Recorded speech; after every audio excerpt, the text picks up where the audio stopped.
ला हौला वला कुव्वता इल्ला बिल्लाहिल अलिय्यिल अज़ीम। हस्बुनल्लाहु व निअमल वकील, निअमल मौला व निअमन नसीर। अशरफिल अंबिया वल मुरसलीन अल मुख़ातब बिताहा व यासीन। सुम्मस्सलातु वस्सलामु अला अस्लिम मा फिल वजूद, सिर्रिल्लाह फी कुल्ले मौजूद, नुक़्तत दायरतिल वजूद, साहिब लिवाइल हम्द वल मक़ामिल महमूद, सय्यदना व नबियना अबिल क़ासिम मुहम्मद व आलिहि तय्यबीन अत्ताहिरीन अल-मअसूमीन अल-मज़लूमीन अल-मुंतजबीन अल-मुंतखबीन व लअनतुल्लाहि अला अअदाइहिम अजमईन। अम्मा बअदु फ़क़द क़ाल अल्लाहु तबारक व तआला फ़ी किताबिहिल करीम व हुवा अस्दक़ुस स्वादिक़ीन व क़ौलुहुल हक़। बिस्मिल्लाहिर रहमानिर रहीम। इन्नल्लज़ीना क़ालू रब्बुनल्लाह सुम्मा इस्तक़ामू फ़ला ख़ौफ़ुन अलैहिम वला हुम यहज़नून। सल्लल्लाहु अलैहि वसल्लम।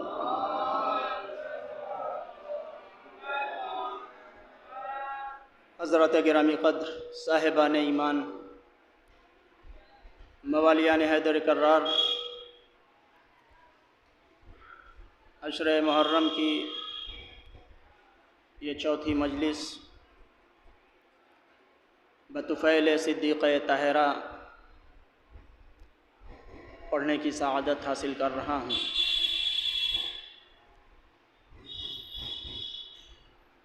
इरशाद खालिक़ कायनात हो रहा है, जिस किसी ने मुझे अपना रब तस्लीम कर लिया,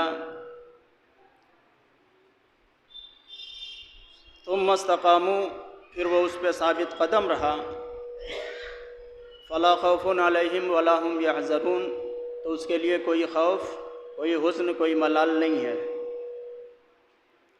हालात ज़माना इससे कुछ बरअक्स दिखाई दे रहे हैं।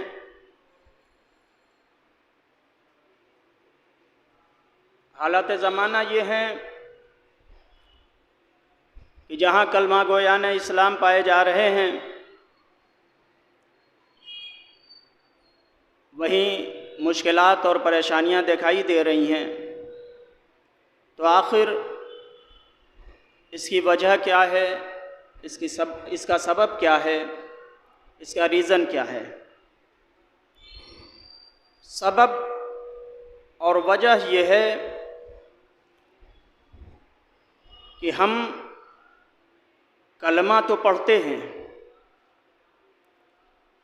लेकिन जिसका कलमा पढ़ रहे हैं उसके बताए हुए रास्ते पे नहीं चलते हैं। जहाँ मज़हब की बात आ जाती है तो हम लड़ने मरने के लिए तो तैयार हो जाते हैं। खुदा न खास्ता किसी ने हमारे मज़हब के ख़िलाफ़ कुछ कह दिया तो हम उससे लड़ने मरने के लिए तैयार तो हो जाते हैं, मगर हम खुद मज़हब पे कितना अमल कर रहे हैं वो ये नहीं देखते। हम मज़हब पे अमल कितना कर रहे हैं ये हम नहीं देखते। मज़हब कह रहा है कि तुम मज़हब पे अमल तो करके दिखाओ। मासूमीन यही चाहते हैं। मासूमीन, अहले बैत अतहार, पैगंबर, अल्लाह क्या चाहता है? यही तो चाहते हैं कि हमने जो बताया है, हमने जो कानून बनाया है, कानून के दायरे में रह के इंसान अपनी ज़िंदगी को बसर करे, ताकि उसके लिए कोई मुश्किलात न हो, उसके लिए कोई हुज़्न न हो, उसके लिए कोई मलाल न हो। लेकिन हम ऐसा नहीं करते, जिसकी वजह से हम परेशानियों में मुब्तला होते हैं, ज़हमतों में घिरे रहते हैं। ज़हमतों और मुश्किलों में घिरे रहते हैं। ये सिर्फ और सिर्फ वजह यही है कि हम मजहब पे अमल नहीं कर रहे हैं, मजहब के अहकाम पे अमल नहीं कर रहे हैं। मजहब हमसे कहता है कि तुम नमाजें पढ़ो, हमें फुर्सत नहीं मिल रही है कि हम नमाज के लिए जा सकें। मजहब कह रहा है अपनी ज़बानों को फजूल चीज़ों से, गालम गलूज से पाक रखो। मगर हम जब भी मुंह खोलते हैं तो हमारे मुंह से बग़ैर गाली के जो है बात ही शायद नहीं निकलती है, और उस पर से झूठ, गीबत, ये सब चालू रहता है। और उसके बाद कुछ लोग ऐसे भी हैं, ऐसा नहीं है, जो पंज वक्ता नमाजी हैं, अव्वले वक्त के पाबंद हैं, मगर वो भी परेशान दिखाई देते हैं। वजह सिर्फ यही है कि हम एक तरफ अल्लाह की उलूहियत का इकरार भी कर रहे हैं, उसके बताए हुए आमाल पे, उसके बताए हुए कानून पे अमल भी कर रहे हैं, और एक तरफ शैतान वाला भी काम कर रहे हैं। हमारी बात बात से जो है, बात बात पे गाली निकलती है। हद तो ये हो गई है कि एक दोस्त बिल्कुल जिगरी दोस्त आपस में जब मिलते हैं और कोई बात आ जाती है तो उनसे भी कलाम अगर इंसान करता है तो बगैर गाली के नहीं करता है, और फिर उसके बाद कहता है हमारी दुआ कबूल नहीं हो रही है। इसी जबान से गलाजतें भी तुम निकालो और इसी जबान से फिर दुआ करो, दुआ में असर कहां से रहेगा? अहले बैत हमें कहां ले जाना चाहते हैं? एक छोटी सी मिसाल मैं देना चाहता हूं। हर घर में छोटे छोटे बच्चे होंगे, हर घर में 2-3 महीने 4 महीने के बच्चे होंगे। जब तक ये छोटे होते हैं, झूले में होते हैं, जमीन पे होते हैं, बिस्तर पे होते हैं, बाप घूम फिर के आता है, कभी इधर से चुटकी बजा रहा है, कभी इधर से चटकार के उसे मुतवज्जे अपनी तरफ कर रहा है, कभी उसे बुला के अपनी तरफ मुतवज्जे कर रहा है, कभी अजीब सी आवाज़ निकाल के अपनी तरफ मुतवज्जे करने की कोशिश कर रहा है। लेकिन बच्चा है, एक बार निगाह उठाई, फिर मुंह मोड़ लिया, बाप दूसरी तरफ आया, बच्चे ने इधर मुंह में मोड़ लिया। बच्चा समझाना क्या चाहता है? मियाँ क्यों मेरे पीछे पड़े हुए हो? तुम अच्छे खासे 6 फीट के, 5 फीट के, 5.5 फीट के हट्टे काटे इंसान, मैं कमज़ोर और नहीफ़ व लागर इंसान हूँ। तुम कहाँ, मैं कहाँ? तवज्जो चाहता हूँ, इस मिसाल पे पूरी तवज्जो चाहता हूँ। तुम कहाँ, मैं कहाँ? मगर वो इतना तवज्जो नहीं देता है। लेकिन जब यही सिलसिला 2-4 दिन, हफ्ता भर चलता रहता है तो फिर यही बच्चा उसकी मोहब्बत का जवाब देता है। तवज्जो चाहता हूँ, उसकी मोहब्बत का जवाब देना चाहता है। खुद छोटा होने के बावजूद, कमज़ोर होने के बावजूद, हर तरह से नातमा होने के बावजूद उसकी मोहब्बत का जवाब कुछ इस तरह से देता है। जब 2-4 दिन हो जाता है, हफ्ता 10 दिन हो जाता है और वो देखता है कि बार बार मैं इनसे जो है पीछा छुड़ाने की कोशिश कर रहा हूँ, बार बार मैं इन्हें इग्नोर कर रहा हूँ, उसके बावजूद ये मेरे पास आते हैं, मुझसे मोहब्बत जताते हैं। तो फिर एक दिन होता ऐसा है कि एक मर्तबा वो टिकटिकी बांध के बाप को देखना शुरू करता है और देखते ही देखते फिर उसके होठ थर्राना शुरू होते हैं, और जब होठ थर्राने शुरू होते हैं तो फिर वो थरथराते हुए होंठ मुस्कुराहट में बदल जाते हैं और वो मुस्कुराहट फिर खिलखिलाहट में बदल जाती है। फिर वही बच्चा कभी हाथ मारता है, कभी पैर मार के अपनी मोहब्बत को जताने की कोशिश कर रहा है। आप मुझसे इतनी मोहब्बत करते हैं, मैं भी आपसे उतनी ही मोहब्बत करता हूं, मगर करूं तो क्या करूं? आप हर तरह से मुकम्मल इंसान हैं, ताकतवर इंसान हैं, मगर मैं हर तरह से कमजोर हूं। आपकी मोहब्बत का जवाब मैं उस अंदाज से नहीं दे सकता जिस अंदाज में आप मुझसे मोहब्बत करना चाहते हैं। मैं हर तरह से कमजोर हूं, लिहाजा फिर जब ये बाप देखता है कि ये मुझसे मोहब्बत का इजहार कर रहा है, अब ये इसके होंठ थरथरा रहे हैं, अब ये मुस्कुरा रहा है, फिर ये मुस्कुराते फिर ये खिलखिलाने लगता है, अब हाथ पांव मार के भी ये बताना चाहता है मैं भी आपकी मोहब्बत जवाब देना चाहता हूं, लेकिन मैं कमजोर हूं, मुझे कम से कम अपने बराबर तो लेके आइए ताकि मैं आपकी मोहब्बत का सही तरीके से जवाब दे सकूं। तवज्जो चाहता हूं ताकि मैं आपकी मोहब्बत का सही तरीके से जवाब दे सकूं। अहले बैत भी हमसे यही चाहते हैं, अहले बैत भी हमसे यही चाहते हैं। हम कहते हैं कहां वो कहां हम, कहां वो कहां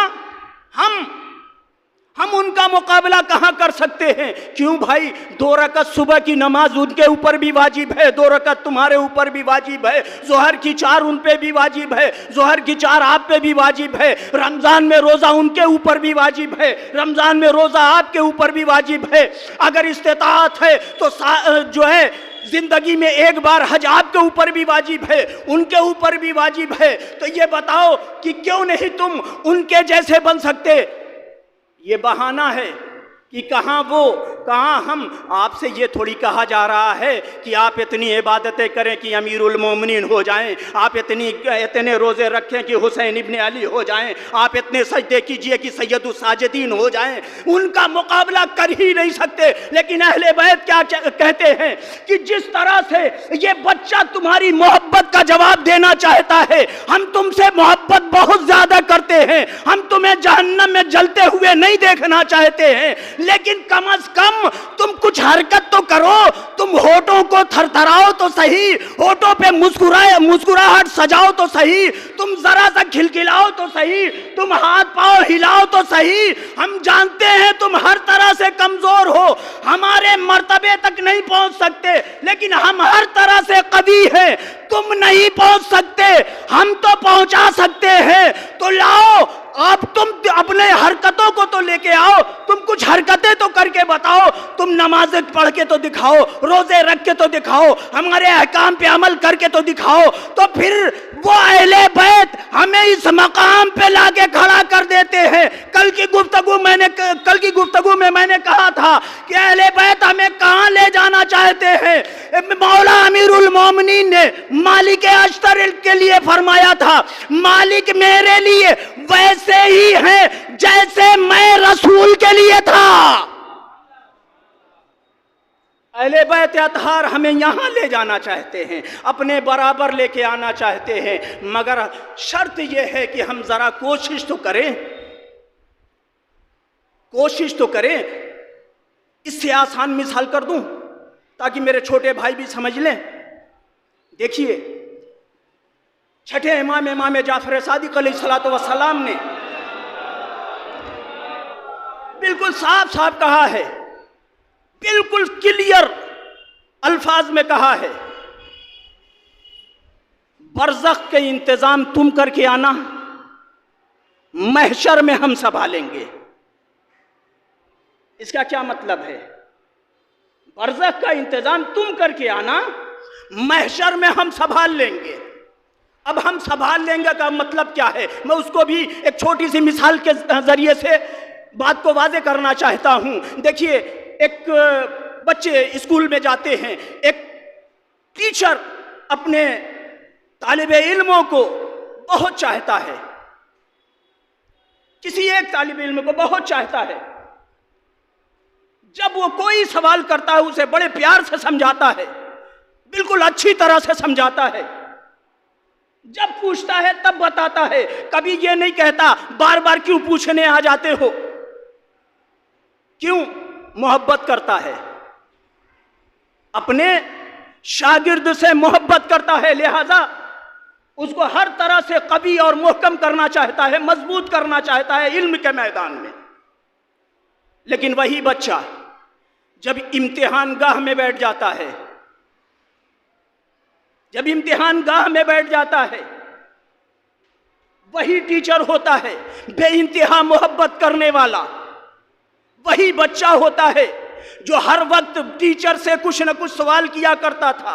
इम्तिहान गाह में बैठ गया, अब वहां पूछ रहा है, सर ये कैसे? आज मुझे कुछ आता ही नहीं, आज मुझे नहीं आ रहा है, आज मैं नहीं बताऊंगा। क्यों? 364 दिन तो आप बता रहे थे, तवज्जो चाहता हूं, 364 दिन तो आप बता रहे थे, आज क्यों इनकार कर रहे हैं? कहा आज इम्तिहान का वक्त है, लिहाजा अब साल भर जो मैंने पढ़ाया है मैं देखना चाहता हूं कितना इसने सीखा, कितना इसने हासिल किया। अब वही बच्चा अगर कुछ कॉपी पे में लिख के लेके आया है, लिख के गया है, तब तो पास हो सकता है। कम ही लिखा हो, 31 नंबर आ रहा हो, टीचर अपनी तरफ से 2 नंबर बढ़ा के उसे पास कर देगा 33 नंबर देके, है ना? ये कर सकता है, उसे अख्तियार है। लेकिन एक बच्चा साल भर पढ़ने गया, लेकिन इम्तिहान में सादी कॉपी जमा करके चला आया, बताइए उसे कौन पास करेगा? कोई करेगा? बस छठे इमाम ने यही कहा है, छठे इमाम ने यही कहा है कि तुम बरज़ख का इंतजाम करके आओ, महशर में हम सभा लेंगे। अगर तुम्हारी नमाजें कम होंगी हम देंगे, तुम्हारे रोजे कम होंगे हम दे देंगे, तुम्हारे हज कम होंगे हम दे देंगे, तुम्हारे ज़कात कम होगी हम दे देंगे, तुम्हारा खुम्स कम होगा हम दे देंगे, तुम्हारे नेक अमाल में कमी होगी हम दे देंगे। लेकिन जब यहाँ कुछ हम लिख ही के नहीं जाएंगे, जब कुछ कर ही के नहीं जाएंगे, तो फिर हमारा हाल वहां क्या होगा? अहले बैत हमें यहां ले जाना चाहते हैं। अगर हम अहले बैत को मानते हैं तो फिर अहले बैत की भी माने, अगर रसूल को मानते हैं तो रसूल की भी माने, अल्लाह को मानते हैं तो अल्लाह की भी माने। आइए मैं एक वाकया बयान करूं और गुफ्तगू तमाम करूं।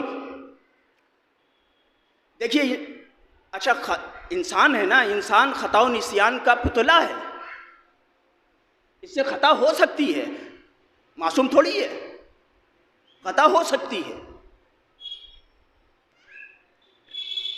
हम भी चाहने वाले हैं। एक मौला का बड़ा चाहने वाला था, खुद मौला के ज़माने में, जिसका नाम तारीख़ ने असवद लिखा है। अब किस मजबूरी में असवद से एक ख़ता हो गई। वो ख़ता क्या हुई थी कि उसने किसी मजबूरी के तहत चोरी कर लिया था मौला का बड़ा चाहने वाला, पक्का वाला था, बिल्कुल हमारी तरह नहीं था, पक्का वाला था। जब उसने चोरी कर ली तो अब जाहिर सी बात है कि दुश्मन तो दुश्मन होता है। अब ये बात जंगल में जैसे आग फैलती है ऐसे फैल गई। अली के चाहने वाले असवद ने चोरी कर ली, असवद ने चोरी कर ली। ये बात मेरे मौला के कानों तक भी पहुंची। मौला अपने दरबार में तशरीफ फरमा थे, असहाब भी मौजूद थे। उन्हीं असहाब में से कोई बताने लगा, मौला अभी बाहर मैंने ये सुना कि असवद ने चोरी कर ली है। मौला कहता असवद ने चोरी की है? कहाँ? अभी ये गुफ्तगू हो रही थी कि असवद इतने में दरबार अमीर कायनात में हाजिर हो गया। सलाम किया, जवाब सलाम मिला, असवद आके बैठा। जब असवद आके बैठ गए तो मौला कहते हैं, असवद ये मैं क्या सुन रहा हूँ, तुमने चोरी की है? कहा जी मौला मैंने चोरी की है। गुनाह किया है तो इकरार भी कर रहा है, हमारी तरह जरी नहीं है, एक झूठ को छिपाने के लिए 1000 झूठ बोलते हैं।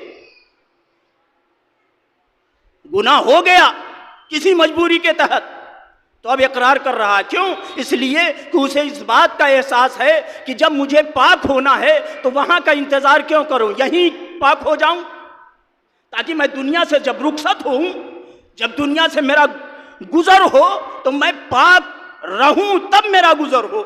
ऐसा ना हो कि वहां जाके पाक किया जाऊं, यानी अजाब वगैरह हो। लिहाजा वो कहता है कि हाँ मौला मैंने चोरी की है। मौला कहते हैं, असवद देखो इस बार अगर मैं पूछूं तो तुम इकरार न करना, वरना मेरे ऊपर वाजिब हो जाएगा कि मैं तुम्हारे हाथ को काट दूं। तुम्हें मालूम है ना कुरान की आयत है, अस्सारिक़ु वस्सारिक़तु फ़क़्तऊ ऐदियहुमा, चोर और चोरनी के हाथ काट दिए जाएं। इस जुर्म की सज़ा तुम्हें मालूम है ना? कहा जी मौला मुझे मालूम है। कहा देखो अब की बार अगर मैं पूछूं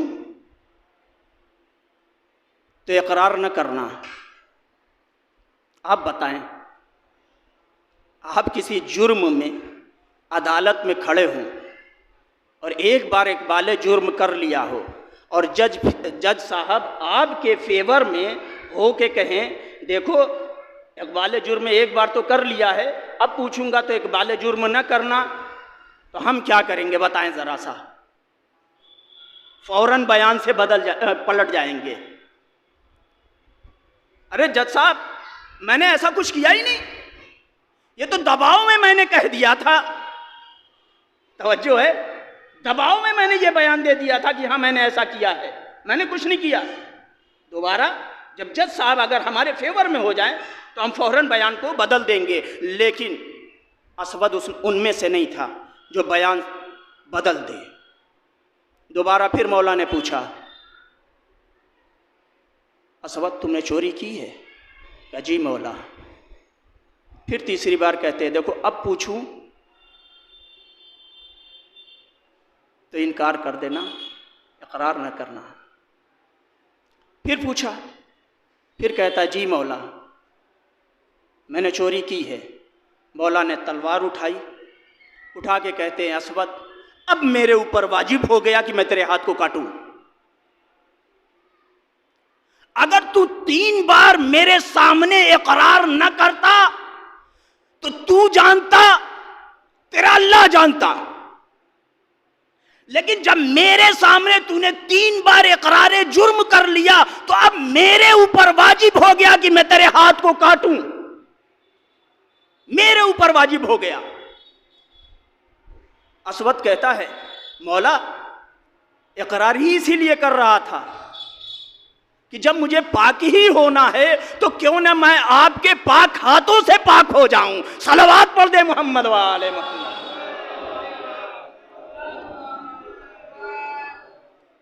जब मुझे पाक ही होना है तो क्यों ना मैं आपके पाक हाथों से पाक हो जाऊं। चुनांचे मौला ने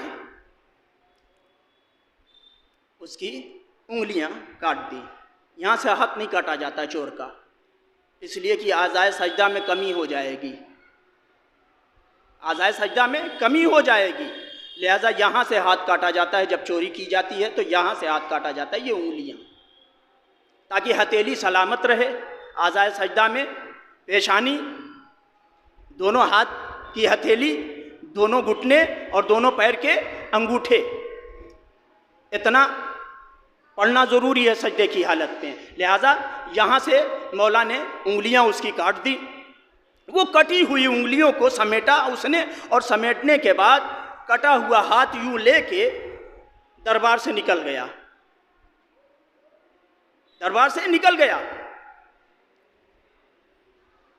बाहर गलियों से गुजरते हुए जब शाहराह पे आया तो एक नासबी ने, एक मुनाफिक ने देखा कि ये तो असवद जा रहा है, इसके हाथ से खून टपक रहा है, बढ़ के पूछूं तो सही क्या हुआ है। आगे बढ़ा और आगे बढ़ने के बाद कहता, असवद ये तेरा हाथ किसने काटा? असवद कहते मेरे आका ने। तो मुनाफिक कहता है, बड़ा अली अली करता था, देखा एक खता भी तुम्हारी माफ नहीं की और तुम्हारे हाथों को काट दिया, तो खामोश हो जा। मेरे मौला ने उस वक्त तक मेरी उंगलियों को नहीं काटा जब तक कि उनके ऊपर वाजिब नहीं हो गया, जब तक कि उनके ऊपर वाजिब नहीं हो गया मेरे मौला ने उंगलियां नहीं काटी हैं। इसने कहा कि अभी ये अली का चाहने वाला बन रहा है, अभी दर्द कम हो रहा होगा। देखिए जब ऐसे मामलात आ जाते हैं तो दोस्तों को दुश्मन बनाना बड़ा आसान हो जाता है। ये अपने ज़ोम नाक़िस में यही सोच रहा था कि एक असवद जो बड़ा अली अली करने वाला, इसको मौका मिला है, दुश्मन बना दो। आगे बढ़ा असवद, पीछे पीछे ये भी लग गया। कुछ दूर जाने के बाद कहा, असवद रुको, ये बताओ तुम्हारे हाथ किसने काटे हैं? तुम्हारे हाथ किसने काटे हैं? अब असवद इसे जवाब दे रहा है। अभी तक तो कह रहा था मौला अली, मेरे मौला ने हाथ काटा है, अब ये जवाब दे रहा है। कैसे जवाब दे रहा है? सुन, मेरे हाथ, तू पूछ रहा है ना मेरे हाथ किसने काटे? उसने, मेरा हाथ उसने काटे जिसकी आंखें ऐनुल्लाह हैं, मेरे हाथ उसने काटे जिसकी जबान लिसानुल्लाह है, मेरे हाथ उसने काटे जिसका चेहरा वजहुल्लाह है, मेरे हाथ उसने काटे जिसका हाथ यदुल्लाह है, मेरे हाथ उसने काटे जिसका सीना सदरुल्लाह है, मेरे हाथ उसने काटे जिसका पैर रिजुल्लाह है, मेरे हाथ उसने काटे जिसका नफ्स नफ्सुल्लाह है। इतना सुनना था कि वो मुनाफिक जल भुन के एक मरतबा कहता है, असवद तेरी माँ तेरे मातम में बैठे, अली ने तेरा हाथ काटा है, तू अली का कसीदा पढ़ रहा है? एक सलावत पढ़ दे मोहम्मद वाले मोहम्मद।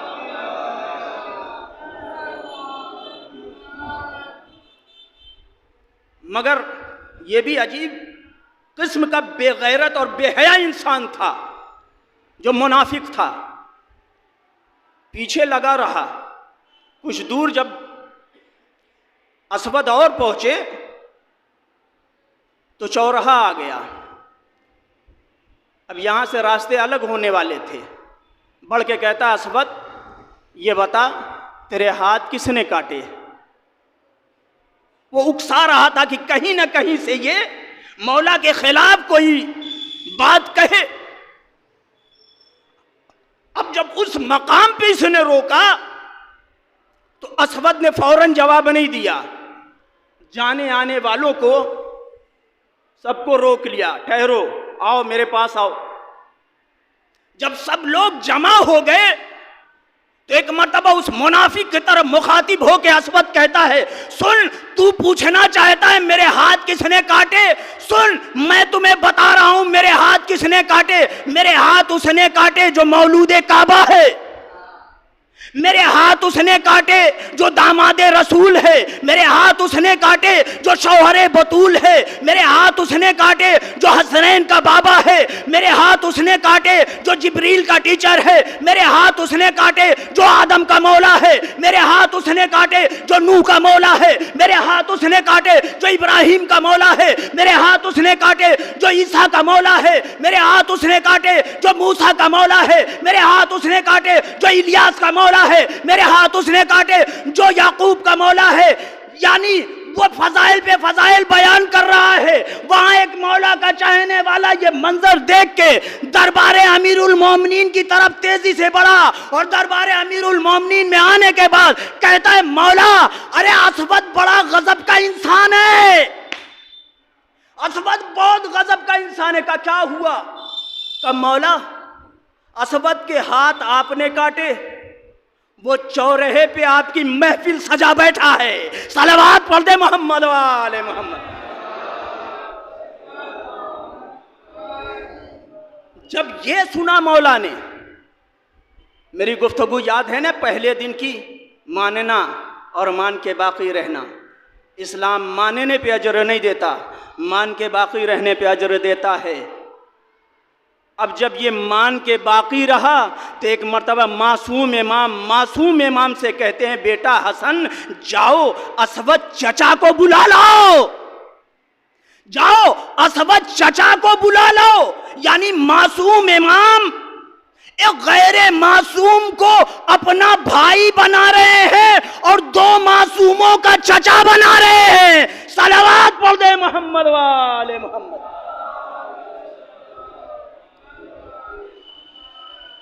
असवद चचा को बुला लाओ। इमाम गए और जाने के बाद कहते हैं, चचा असवद, बाबा ने आपको याद किया है। वैसे ही कटी हुई उंगलियां लेके आए। असवद आओ मेरे पास बैठो। असवद आके बैठे। कहा, असवद मैंने तुम्हारी उंगलियां काटी और तुम मेरे फ़ज़ाइल बयान कर रहे हो। कहा, मौला कैसे फ़ज़ाइल बयान न करूं?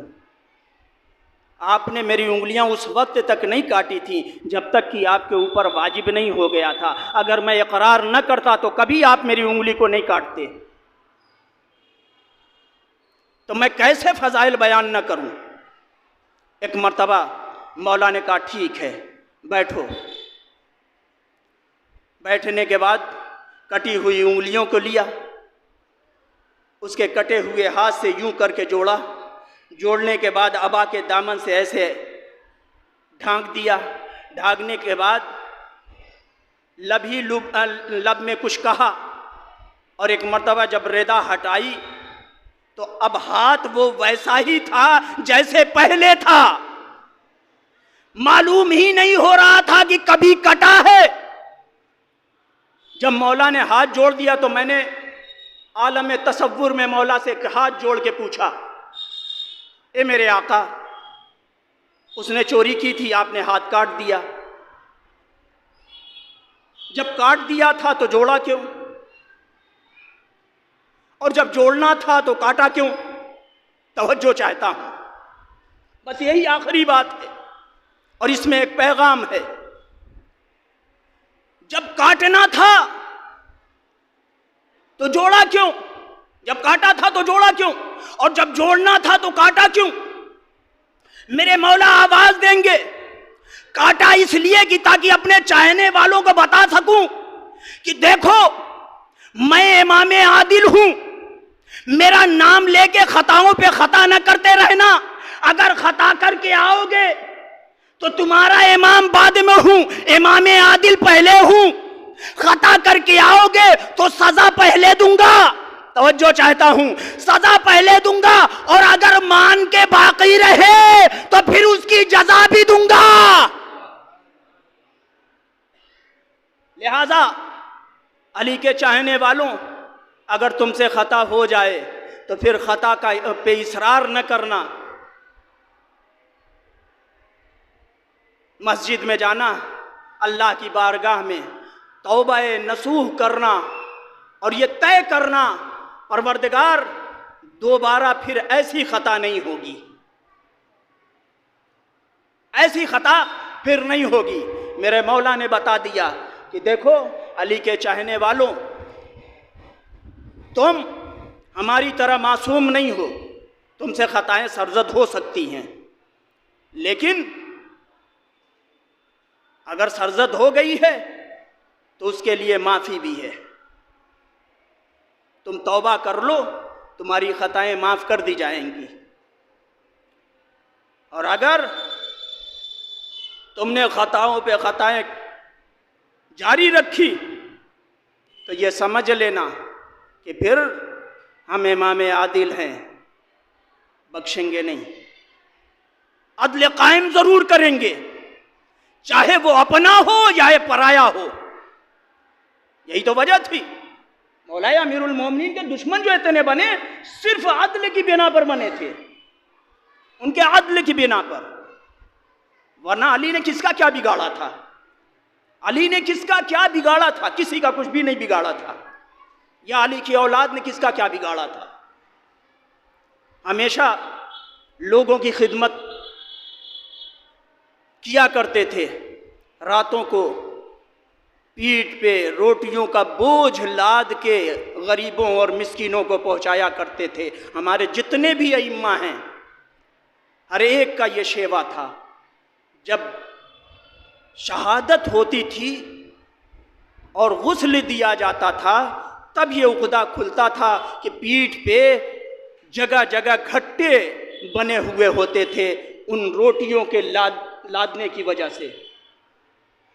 तब ये उक़दा खुलता था कि ये घट्टे कैसे पड़े हैं, वरना कोई नहीं जानता था कौन रात की तारीकी में आके रोटी दे जाता है, कोई नहीं जानता था। आपने माह रमज़ान की मजलिसों में, शबों की मजलिसों में सुना होगा उस अंधे का वाक़या, नाबीना का वाक़या। उससे जब हसनैन ने पूछा था तुमने कभी उसका नाम पूछा, तो वो यही कह रहा था ना कि हमने कई बार पूछा, वह हमेशा यही कहता था एक गरीब के पहलू में बैठा है, एक यतीम के पहलू में बैठा है, एक मिस्कीन के पहलू में बैठा है। कभी उसने अपना नाम नहीं बताया। ये अपना नाम जाहिर ही नहीं करते थे कि हम कौन हैं, मगर दुनिया उसके बावजूद इनके अदल व इंसाफ की वजह से इनकी दुश्मन बनी रही। हाँ अजीज़ों,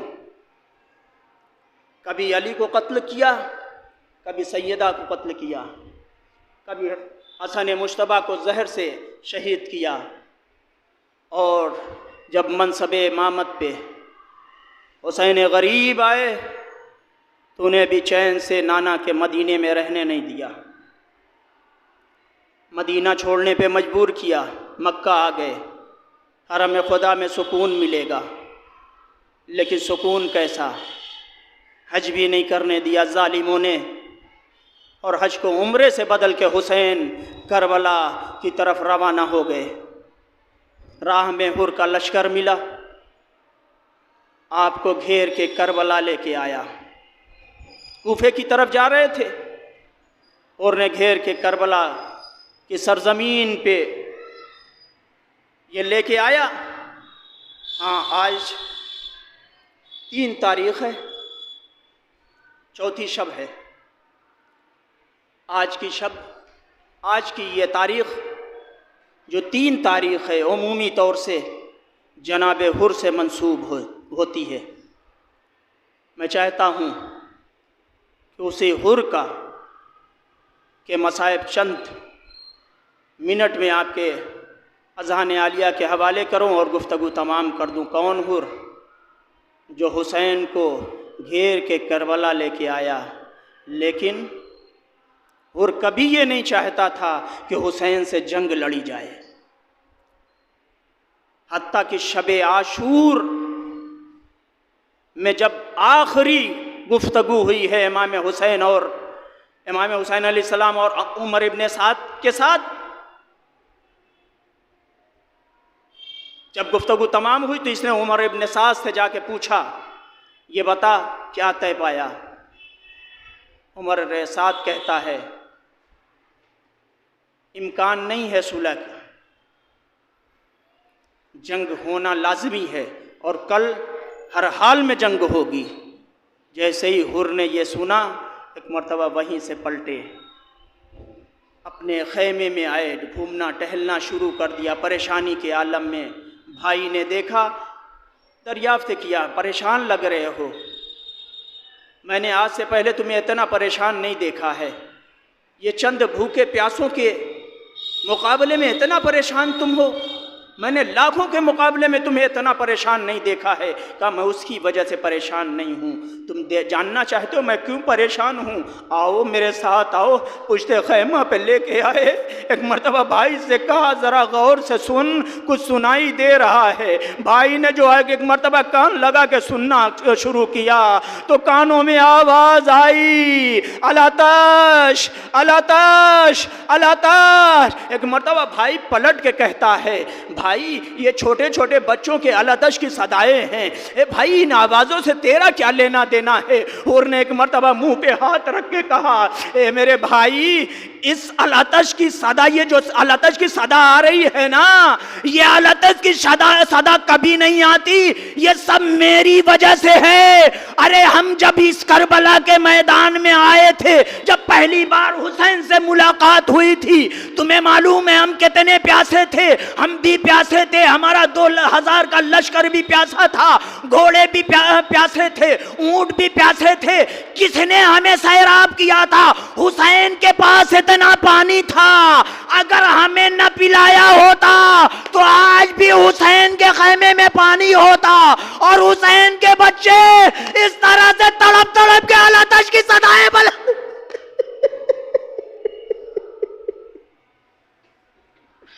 अजरुकुम अल्लाह, खुदा आपको कोई गम न दे। और गम अहले बैत अतहार के हाँ आज़ादारों लीजिए। और ने अपना इरादा जाहिर किया। भाई ने पूछा फिर क्या इरादा रखते हो? कहा मैं अपने आप को जन्नत और जहन्नम के दरमियान पा रहा हूँ। कहा फिर करना क्या चाहते हो? कहा मैं जन्नत की तरफ जाना चाहता हूँ। हुसैन सरदार जवानाने जन्नत हैं, नबी के नवासे हैं, करीम इब्ने करीम के बेटे हैं। यकीनन मेरी ख़ता बहुत बड़ी है, मगर वो करीम इब्ने करीम के बेटे हैं, वो ज़हरा के लाल हैं, वो मुझे यकीनन माफ़ कर देंगे। एक मर्तबा रात का एक हिस्सा गुज़र गया, सुबह नमूदार होने से पहले और निकले खैमे से। कुछ दूर आगे बढ़ने के बाद बेटे से कहा मेरी आँख पे पट्टी बांध, मेरे हाथों को बांधते, मेरे हाथ पे कुरान रख दे और एक तलवार रख दे। बेटे ने सवाल किया ये सब क्यों?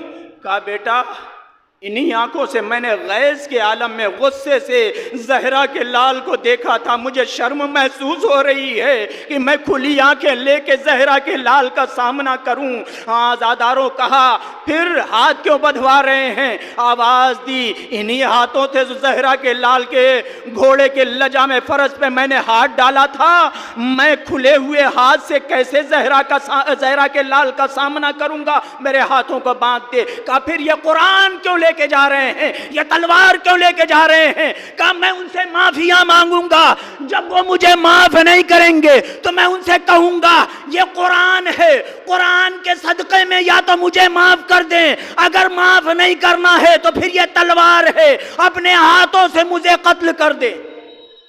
लीजिए ये काफिला चला, हुसैन के करीब पहुंचा। एक मर्तबा छोटा सा काफिला हुर के भाई, हुर का गुलाम, हुर का बेटा, ये छोटा सा काफिला चला। इमाम हुसैन अलैहिस्सलाम को ये महसूस हुआ कि कोई आ रहा है। एक मर्तबा इमाम जानते थे आने वाला कौन है, आने वाला कौन है। अब्बास को आगे भेजा, अकबर को आगे भेजा, कासिम को आगे भेजा, जाओ मेरा मेहमान आ रहा है उसका इस्तकबाल करो। और आए, एक मर्तबा कदमों पे सर को रख दिया, आका क्या मेरी खता माफ भी हो सकती है? एक मर्तबा गरीबे ज़हरा झुके, झुकने के बाद दोनों बाजू को पकड़ा, पकड़ने के बाद एक मर्तबा उठाया, उठा के कहते हैं हुर, अरे हुसैन तुमसे बड़ा शर्मिंदा है।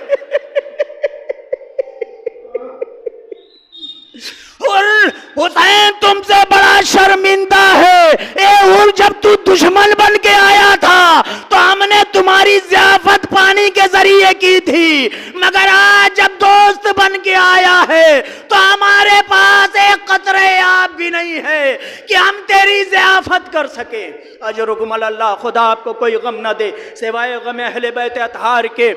बस 2-3 जुमले और गुफ्तगू तमाम कर दे रहा हूँ। हुसैन ने हुर को बख्श दिया, हुर को माफ़ कर दिया। अब हुर कहता है आका आपने मुझे माफ़ कर दिया, मुझे माफ़ कर दिया? कहा हाँ मैंने तुम्हें माफ़ कर दिया। लीजिए इधर अज़ान सुबह हुई, नमाज तमाम हुई और मौत का बाज़ार गर्म हो गया। हुर ने कहा, आका अगर मुझे माफ़ कर दिया है तो मेरी ख्वाहिश ये है कि सबसे पहले आपके कदमों पे जान को निसार मैं करूँगा। एक मर्तबा इमाम कहते हैं, हुर अभी तो तू हमारा मेहमान बन के आया है, हम तुम्हें कैसे इजाज़त दे दें। कहा, फिर आका जिस मुसीबत से आप गुजर रहे हैं मैं भी उस मुसीबत को ज़रा सा सहना चाहता हूँ। ए आका मेरे बेटे को इजाज़त दीजिए। लीजिए, हुर का बेटा मैदान में गया, वो शहीद हुआ और उसके लाशे को लाया गया। अब हुर ने कमर को पटके से बांध के एक मर्तबा हाथों को जोड़ के कहता है, आका मुझे मरने की इजाजत दीजिए। और मैदान में गया, दिलोरों की तरह जंग करना शुरू किया, दिलेरी के साथ जंग करता रहा। लेकिन हुर कब तक लड़ता? लाखों का लश्कर एक तरफ, एक हुर अकेला है। अरे कैसे मुकाबला करता? एक मर्तबा अरे किसी तरफ से तीर आ रहे थे, किसी तरफ से तलवारें पड़ रही थी, किसी तरफ से नेज़े बरस रहे थे। अज़ादारों एक मर्तबा जख्मों से चूर होकर हुर ज़मीने करबला पे गिरे। आवाज दी, अस्सलाम अलैकुम या अबा अब्दुल्लाह। हुसैन हुर के सिराने पहुंचे। अरे हुर का सर उठा के जानू पे रखा, जेब से माँ के हाथों का बना हुआ रूमाल निकाला, हुर की पेशानी पे बांधा और आवाज दी, हुर तेरी माँ ने तेरा कितना अच्छा नाम रखा था, तू दुनिया में भी आजाद है, आखिरत में भी आजाद है। ज़लमु अय्यमुन क़ल्बी यनक़लिबून इन्ना लिल्लाहि व इन्ना इलैहि